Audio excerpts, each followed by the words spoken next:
Changes coming to Southwest Airlines for the first time in its 50-plus year history. The carrier will move from its open seating system to assigned seating. Southwest saying 80% of its customers and 86% of potential customers prefer assigned seating. The airline will also start offering overnight red-eye flights. With more on today's big change, I'm joined by travel journalist Peter Greenberg. This is such big news. It's so funny how this becomes part of Southwest. Boarding Group A, it's like a challenge. Did you get Boarding Group A? That will be no longer, and this all comes down to money, Mr. Greenberg, doesn't it? It does. You know, Southwest Airlines distinguished themselves a couple of years ago by branding their entire airline around the idea that they were not going to charge you to check your two bags.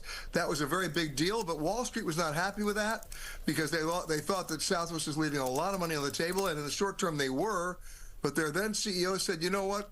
Our audience doesn't want to be nickel and dime, and they're going to fly with us just based on the idea that we're not going to charge them to check their bags. And he was right. However, we're living in a different time now where airlines are not being run by CEOs, they're run by CFOs, and Southwest needs to generate some revenue. So while they're not touching the bag policy, in fact, they've branded their entire airline around that, they have gone off brand on everything else. No more open seating. Not only is it going to be assigned seating, but 1/3 of the cabin is going to have premium coach seats with better legroom, which means you're going to be paying a premium price for the upgrade. The other 2/3 of the cabin will be the regular coach seating, which means, of course, you'll need an orthopedic surgeon flying with you. But forgetting that, you like that one. Okay, but forgetting that, we both did.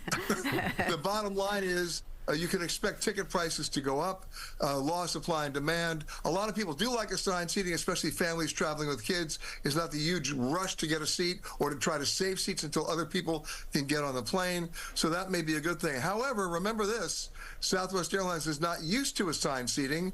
Their boarding process right now, whether you like it or not, moves pretty quickly.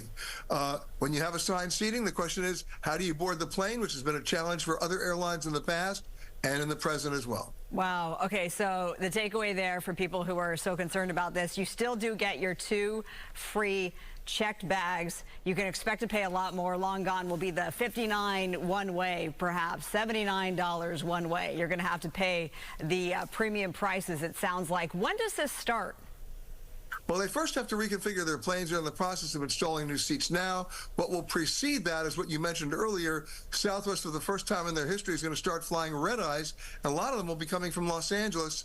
It makes a lot of sense. It allows the airline to utilize their planes more.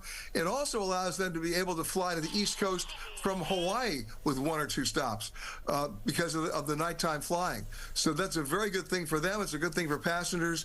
And, for example, a red-eye flight from Los Angeles to Baltimore that leaves at 11 o'clock at night gets to Baltimore about 5 or 6 in the morning, and that plane becomes then the first flight of the day that may go to St. Louis or may go to Chicago Midway, and allows the airline to utilize their planes more, which is, remember, airlines don't make money when their planes are on the ground, and allows you to schedule it better at times where they may not be peak. Okay, so the red-eye flights will start out of LAX sooner than we actually see the assigned seating. We don't have an exact date for that. Stay tuned for that. While we have you, you were impacted by the CrowdStrike outage last week. Your luggage, in fact, is still stuck in Amsterdam. Where do we stand today, 7 days later? Well, we have a lot of bags left in Amsterdam, in London, in Paris, and in Atlanta and other major hub cities.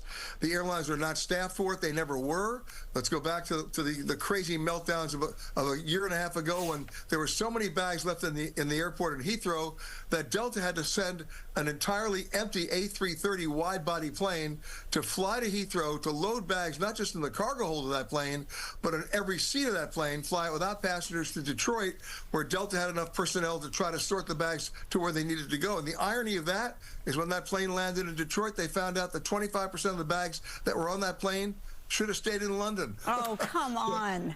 Oh, yeah. Listen, the problem here, and it's not just my problem, I share it with thousands of people right now, is I know where my bag is because I carry those air tags, right? So I could tell the airline before they even know where my bag is exactly where it is, but there's no one there willing to take responsibility to put that on a plane back to New York where it should have been in the first place, and they're doing that with everybody.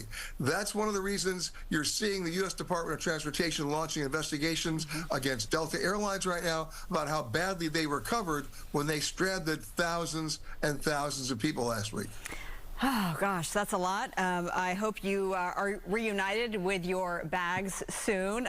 The other lesson, the takeaway here is to get air tags. That way you can see, physically know where your bags are at all times. As always, appreciate you so much. Travel journalist Peter Greenberg, thank you very much. Safe travels to you as always. You got it, Marla.